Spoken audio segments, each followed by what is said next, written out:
नमस्कार दोस्तों, welcome to my YouTube channel.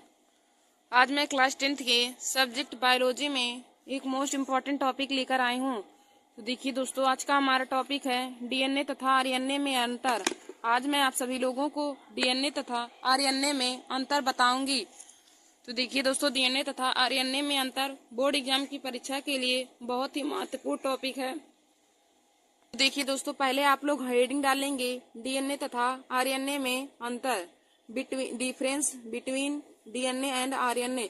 तो देखिए दोस्तों, आप लोग एक कॉलम बना लेंगे, एक तरफ डीएनए लिख लेंगे, उसके बाद एक तरफ आरएनए।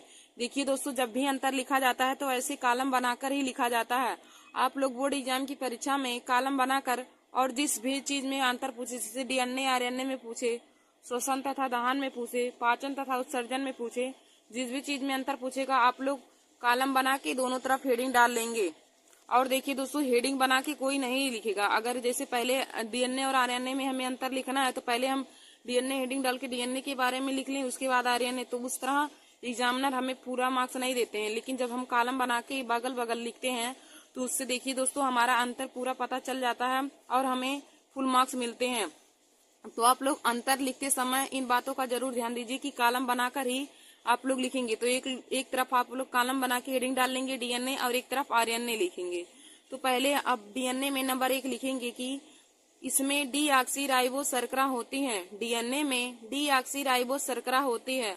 अब हम आरएनए में लिखेंगे कि नंबर 1 इसमें राइबोस शर्करा होती है। आरएनए में राइबोस शर्करा होती है, जबकि डीएनए में डीऑक्सीराइबोस शर्करा होती है। तो देखिए दोस्तों, जब ऐसे हम कॉलम बना के लिखेंगे तो हमें पूरा अंतर पता चल जाएगा। तो हमने यहाँ पे डीएनए में पहला देखा कि डीएनए में डीऑक्सीराइबोस शर्करा होती हैं और जबकि आरएनए में राइबोस शर्करा होती हैं।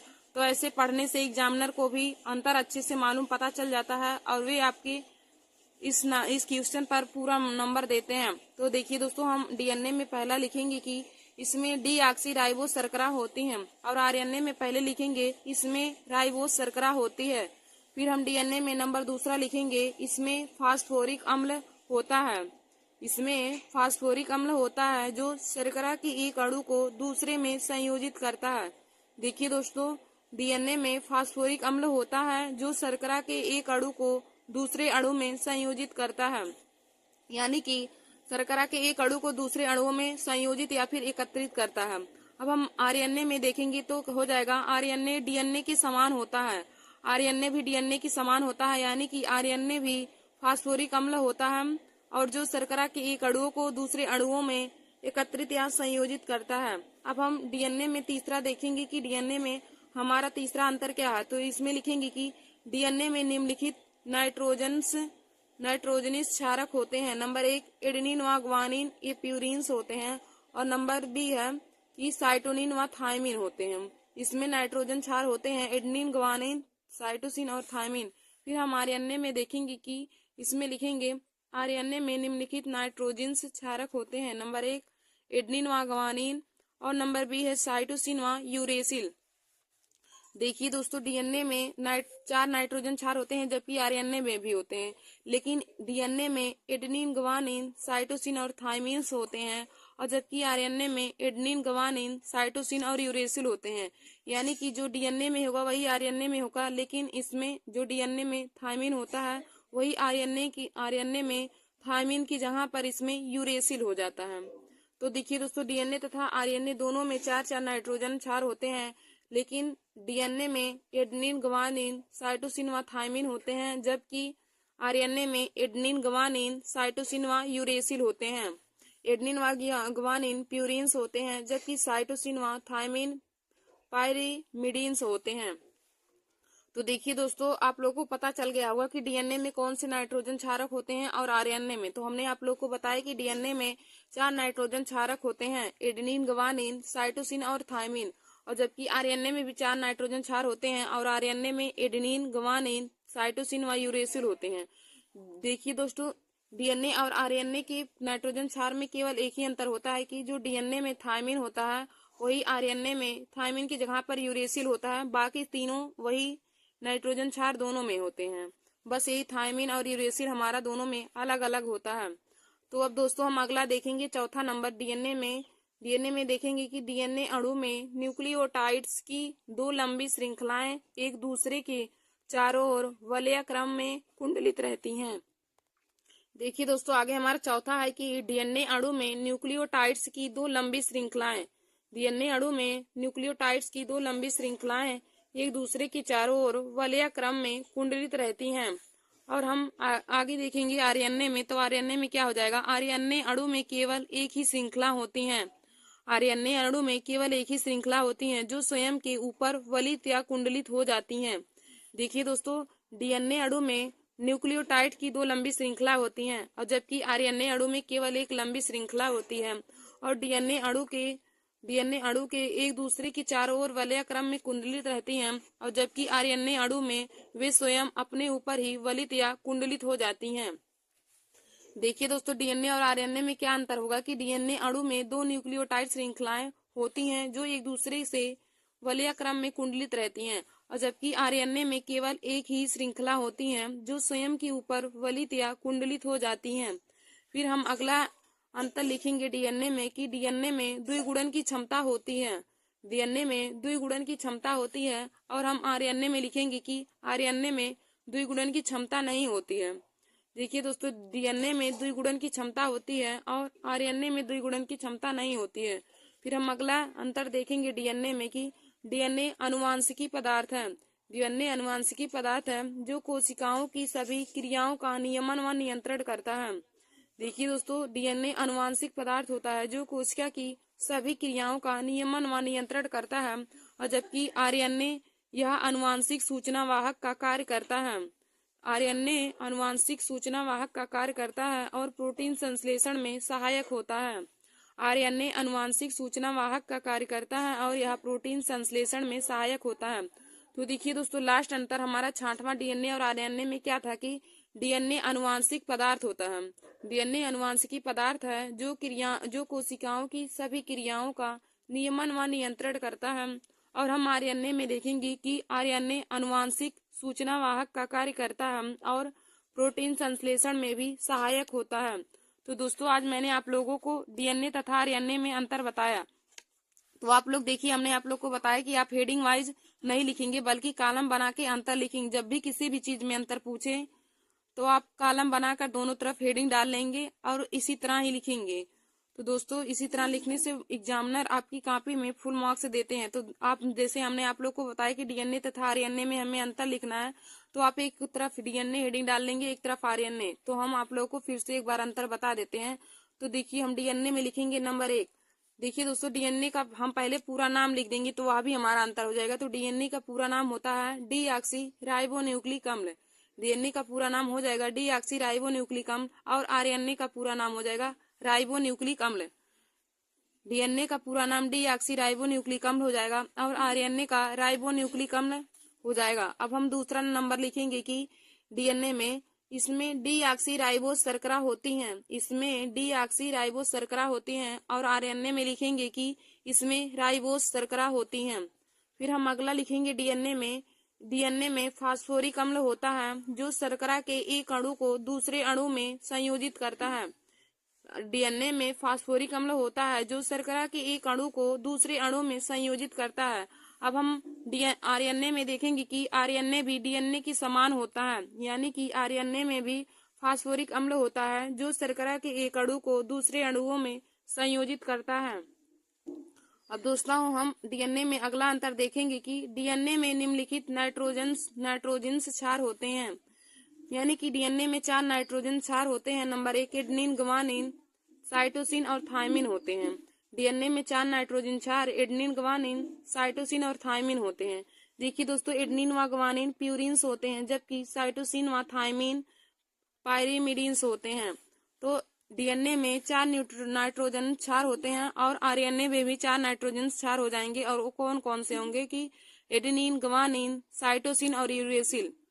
एडेनिन और ग्वानिन इसमें यूरिन्स होते हैं। देखिए दोस्तों, आरएनए में एडेनिन व ग्वानिन यूरिन्स होते हैं जबकि साइटोसिन व यूरेसिल पायरिमिडीन्स होते हैं।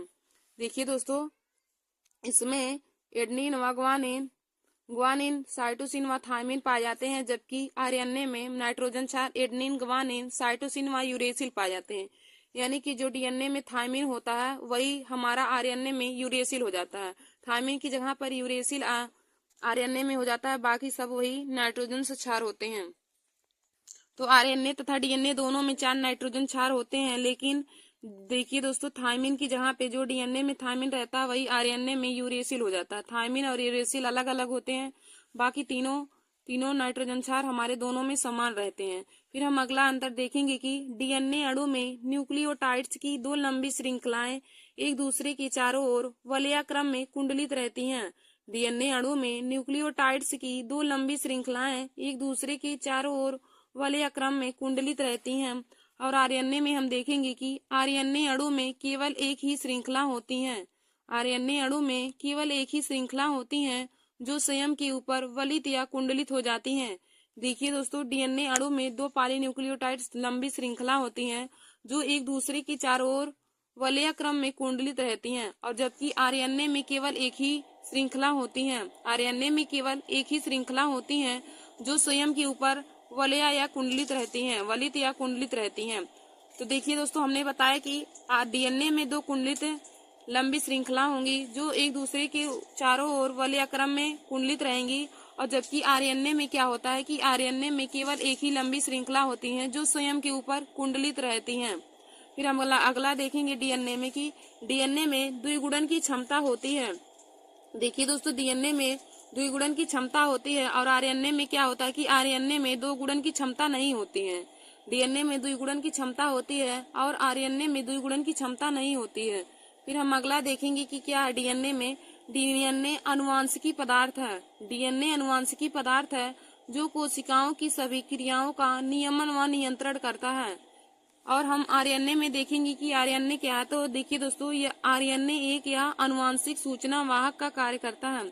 आरएनए अनुवांशिक सूचना वाहक का कार्य करता है और प्रोटीन संश्लेषण में भी सहायक होता है। आरएनए अनुवांशिक सूचना वाहक का कार्य करता है और प्रोटीन संश्लेषण में भी सहायक होता है। तो देखिए दोस्तों, डीएनए अनुवांशिक पदार्थ है और जो कोशिका की सभी क्रियाओं का नियमन तथा नियंत्रण करता है, और जबकि आरएनए अनुवांशिक सूचना वाहक होता है जो प्रोटीन संश्लेषण में सहायक होता है। तो हमने आप लोगों को आज डीएनए तथा आरएनए के बारे में पूरा बता दिया है। तो दोस्तों, आप लोग डीएनए तथा आरएनए के बारे में यह अंतर अपने कॉपी में नोट कर लीजिए, क्योंकि बोर्ड एग्जाम की परीक्षा में डीएनए तथा आरएनए में अंतर भी पूछ लेता है। तो देखिए दोस्तों, डीएनए का पूरा नाम हो जाएगा डीऑक्सीराइबोन्यूक्लिक अम्ल और आरएनए का राइबोज न्यूक्लिक अम्ल। डीएनए में द्विगुणन की क्षमता पाई जाती है, आरएनए में द्विगुणन की क्षमता नहीं पाई जाती है। डीएनए एक अनुवांशिक पदार्थ होता है और आरएनए प्रोटीन संश्लेषण का कार्य करता है। और देखिए दोस्तों, डीएनए में दो कुंडलित पॉलीन्यूक्लियोटाइड लंबी श्रृंखला होती हैं जो एक दूसरे की चारों ओर वलयाक्रम में होती हैं, जबकि आरएनए में केवल एक ही श्रृंखला होंगी जो स्वयं के ऊपर ही कुंडलित होती हैं। और डीएनए में नाइट्रोजन क्षार जो होते हैं एडेनिन, ग्वानिन, साइटोसिन और थायमिन होते हैं, और जबकि आरएनए में एडेनिन, ग्वानिन, साइटोसिन और यूरेसिल होते हैं। यानी कि जो डीएनए में थायमिन होता है वही आरएनए में उसी की जगह पर यूरेसिल होता है, बाकी तीनों समान रहता है। और देखिए दोस्तों, डीएनए में डीऑक्सीराइबोज शर्करा पाई जाती है, जबकि आरएनए में राइबोज शर्करा पाई जाती है। तो दोस्तों, आशा करती हूँ कि आज का हमारा यह वीडियो आप लोगों को समझ में आया होगा। धन्यवाद दोस्तों। ऐसे हमारे वीडियो को देखने के लिए आप सभी लोग हमारे YouTube channel Nancy success classes को सब्सक्राइब कर लीजिए और अपने दोस्तों में शेयर करना ना भूलिए। तो देखिए दोस्तों, जितना भी मैं वीडियो आप लोगों की क्लास 10 के लिए बना रहे हैं, या क्लास 10 या क्लास 12 के लिए, आप लोग एक कॉपी बना लीजिए। बोर्ड एग्जाम की परीक्षा की तैयारी के लिए कॉपी बना लीजिए और उसमें सभी क्वेश्चन को आप नोट करते रहिए, क्योंकि मैं जो सभी टॉपिक लेकर आप लोग को बता रहे हैं यह बोर्ड एग्जाम परीक्षा 2025 के लिए बहुत ही महत्वपूर्ण है। धन्यवाद दोस्तों। Welcome to my YouTube channel. आज मैं क्लास 10 के सब्जेक्ट बायोलॉजी में महत्वपूर्ण टॉपिक लेकर आई हूँ। तो देखिए दोस्तों, आज का हमारा टॉपिक है कि आज हम क्लास 10 के सब्जेक्ट जीव विज्ञान में महत्वपूर्ण टॉपिक बताएंगे जो बोर्ड एग्जाम की परीक्षा के लिए बहुत ही महत्वपूर्ण है। तो देखिए दोस्तों, हमारा पहला क्वेश्चन है, पाचन तथा पोषण में अंतर बताइए। पाचन तथा पोषण में अंतर बताइए। तो हम लिखेंगे पाचन में, पहले हम हेडिंग डालेंगे पाचन। तो पाचन में लिखेंगे जटिल अघुलनशील भोज्य पदार्थों को ग्रहण करने के पश्चात उन्हें सरल घुलनशील इकाइयों में बदलने की क्रिया को पाचन कहते हैं।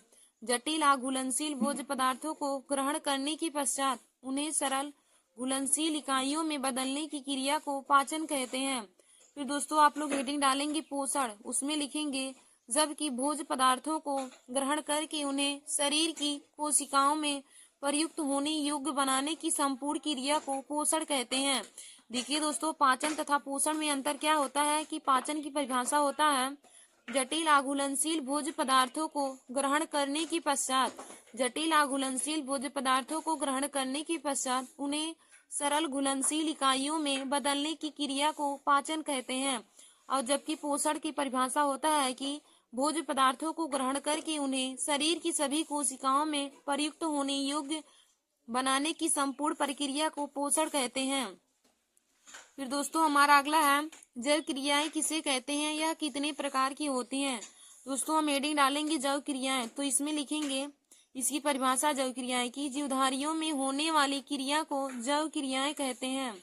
जीवधारियों में होने वाली क्रिया को जैव क्रियाएं कहते हैं। जैव क्रिया के कारण जीवन लक्षण दिखाई देते हैं। इन क्रियाओं के रुक जाने पर जीवधारी की मृत्यु हो जाती है।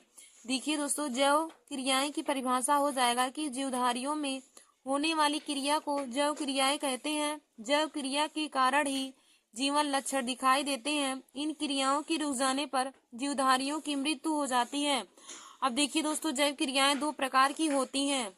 हम देखेंगे जैव क्रियाएं दो प्रकार की होती हैं। नंबर 1 उपचयी क्रियाएं, नंबर 2 अपचयी क्रियाएं।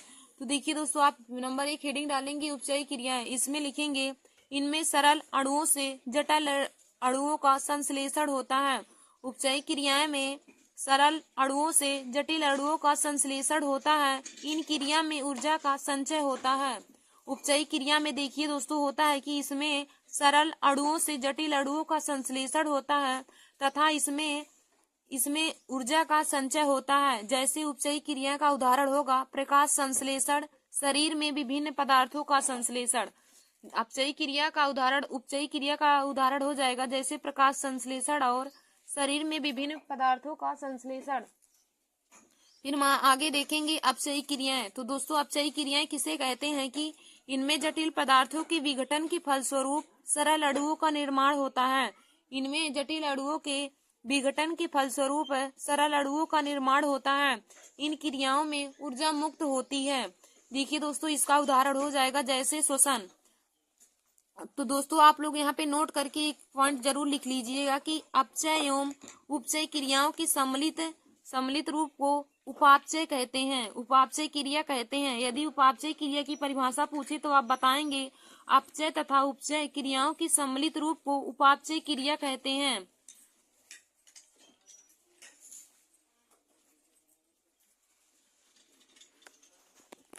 धन्यवाद दोस्तों। ऐसे हमारे वीडियो को देखने के लिए आप सभी लोग हमारे YouTube channel Nancy success classes को सब्सक्राइब कर लीजिए।